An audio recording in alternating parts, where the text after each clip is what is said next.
بسم اللہ الرحمن الرحیم۔ السلام علیکم۔ آج کی اس ویڈیو میں آپ لوگوں کے ساتھ کچھ ایسی دعائیں شیئر کروں گی جو صبح کے وقت پڑھنے کی ہیں اور ان کی فضیلت بھی بتاؤں گی۔ پہلی دعا ہے لا الہ الا اللہ وحدہ لا شریک لہ لہ الملک وَلَهُ الْحَمْدُ وَهُوَ عَلَىٰ كُلِّ شَيْءٍ قدیر۔ ترجمہ: نہیں کوئی اللہ سوائے اللہ اکیلے کے، اس کا کوئی شریک نہیں، بادشاہت اور تعریف اسی کے لیے ہے اور وہ ہر چیز پر قادر ہے۔ جو شخص دن میں 100 مرتبہ اسے پڑھ لے اس کو 10 غلام آزاد کرنے کا ثواب ملے گا، 100 نیکیاں لکھی جائیں گی، 100 خطائیں معاف کر دی جائیں گی اور وہ شام تک شیطان سے محفوظ رہے گا۔ دوسری دعا ہے سبحان اللہ و بحمدہ 100 مرتبہ۔ جو شخص اسے 100 مرتبہ پڑھ لے اس کے گناہ دور کر دیے جاتے ہیں اگرچہ وہ سمندر کے جاگ کے برابر ہوں۔ تیسری دعا ہے رضیت باللہ ربا وبالاسلام دینا وبمحمد نبیا 3 مرتبہ۔ میں اللہ تعالیٰ کے رب ہونے، اسلام کے دین ہونے اور محمد صلی اللہ علیہ وسلم کے نبی ہونے پر راضی ہوں۔ اس دعا کی فضیلت یہ ہے کہ جو شخص صبح و شام 3 مرتبہ اس دعا کو پڑھ لے تو اللہ تعالیٰ پر حق ہے کہ اسے قیامت کے دن راضی کرے۔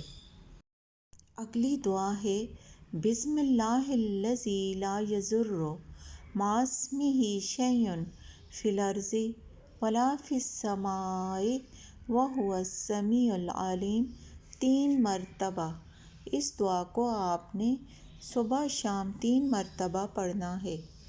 ترجمہ: اللہ کے نام کے ساتھ جس کے نام کے ساتھ زمین و آسمان کی کوئی چیز نقصان نہیں پہنچا سکتی، وہ سننے والا اور جاننے والا ہے۔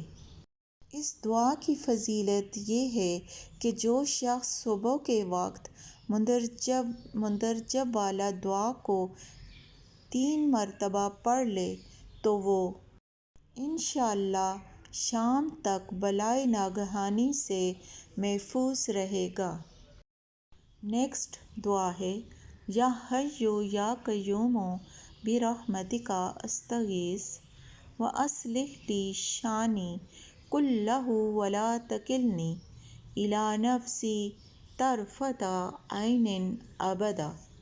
ترجمہ: اے زندہ، اے قائم رہنے والے، میں تیری رحمت کے وسیلے سے فریاد کرتا ہوں میرے تمام حالات کی اصلاح فرما دے اور پلک جھپکنے کے برابر وقفے میں بھی مجھے نفس کے حوالے نہ فرما۔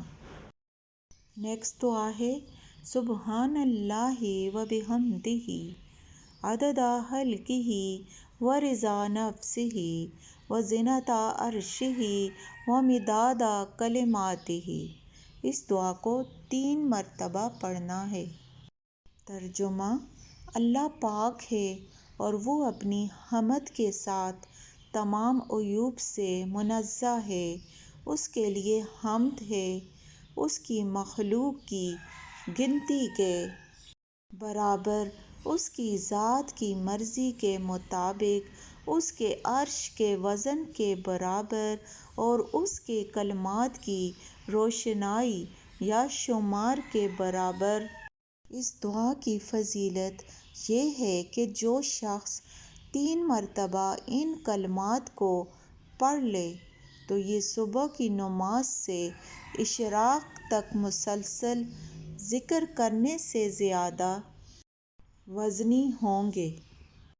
اگلی دعا، اللہم انت ربی لا الہ الا انت خلقتنی وانا عبدک وانا علی عہدک ووعدک ما استطعت اعوذ بک من شر ما صنعت ابوء لک بنعمتک علی وابوء لک بذنبی فاغفر لی فانہ لا یغفر الذنوب الا انت۔ اے اللہ، تو میرا رب ہے، نہیں کوئی اللہ سوائے تیرے۔ تو نے مجھے پیدا کیا، میں تیرا بندہ ہوں، میں تیرے عہد اور وعدے پر جہاں تک مجھ سے ہو سکتا ہے قائم ہوں۔ جو عمل میں نے کیے ان کی برائی سے میں تیری پناہ طلب کرتا ہوں۔ میں تیری اس نعمت کا جو تو نے مجھے عطا کی ہے اقرار کرتا ہوں، اور میں تیری بارگاہ میں اپنے گناہ کا اعتراف کرتا ہوں۔ تو مجھے معاف فرما دے، کیونکہ تیرے سوا گناہوں کو کوئی معاف نہیں کر سکتا۔ اس دعا کی فضیلت یہ ہے کہ جو شخص اس پر یقین رکھتے ہوئے دن کے وقت اسے پڑھے اور شام سے پہلے مر جائے تو وہ جنتی ہے۔ ان دعاؤں کو پڑھنے کا اہتمام کریں، اپنے دن کا آغاز ان دعاؤں کے ساتھ کریں، اپنے رب کو راضی کریں اور پھر اللہ پہ اپنے غم، دکھ، مصیبتیں چھوڑ دیں، کیونکہ وہ بڑا غفور الرحیم ہے۔ وہی ہمارے مسئلے، ہماری مصیبتیں، ہماری تکلیفیں دور فرمائے گا انشاءاللہ۔ اگر آپ کو میری ویڈیو اچھی لگے تو چینل کو سبسکرائب کر دیں اور ویڈیو کو دوسروں کے ساتھ شیئر کریں۔ جزاک اللہ۔